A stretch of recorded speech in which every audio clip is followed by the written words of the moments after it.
Può succedere che dopo aver lasciato la macchina per cucire ferma per diverse settimane, al momento di riutilizzarla, questa risulti bloccata. Premi il pedale, cioè il reostato, ma la macchina non si muove e si sente solo un ronzio proveniente dal motore. In questi casi è molto probabile che alcuni componenti interni si siano grippati o semplicemente siano secchi per mancanza di lubrificazione. Vediamo insieme come sbloccarla e farla tornare a funzionare perfettamente. Per prima cosa smonta i carter e il crochet per accedere ai meccanismi interni. Rimuovi la polvere con un pennello, soprattutto nelle zone più nascoste dove si accumula facilmente.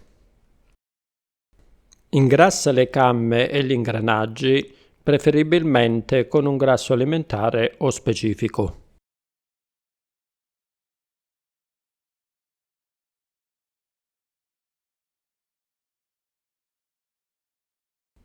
Olia tutte le boccole e le parti in movimento usando olio adatto per macchine per cucire. Mi raccomando, non usare oli generici.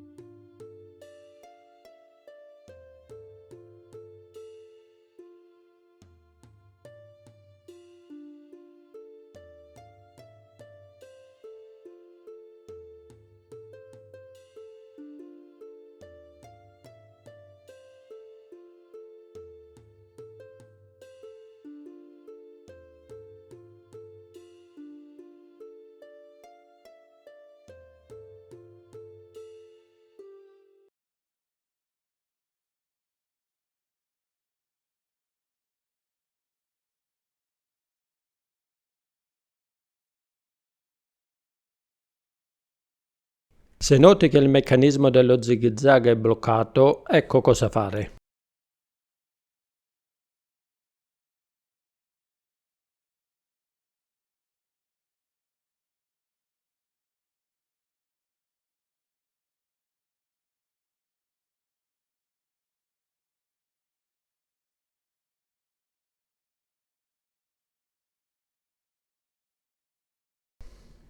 Lubrifica bene la zona interessata, muovi il meccanismo a mano con lo zig-zag al massimo, sempre con la macchina scollegata dalla corrente.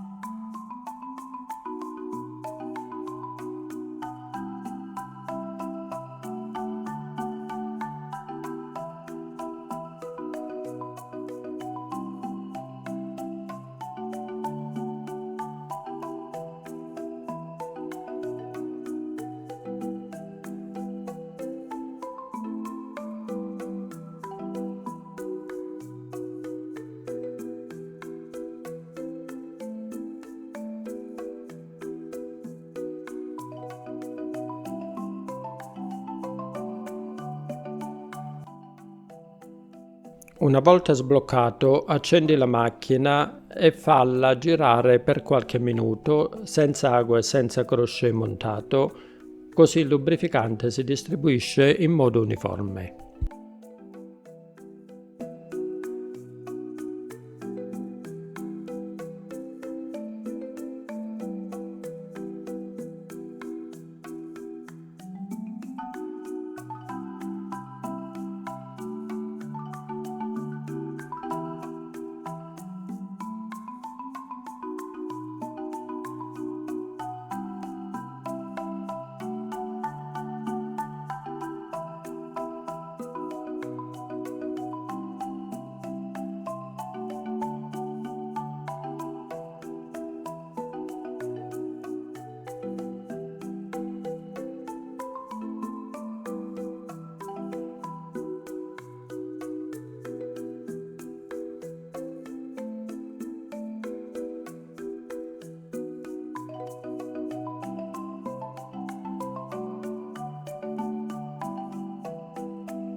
Quando tutto è ben sbloccato e lubrificato, può rimontare i componenti e fare una prova di cucitura.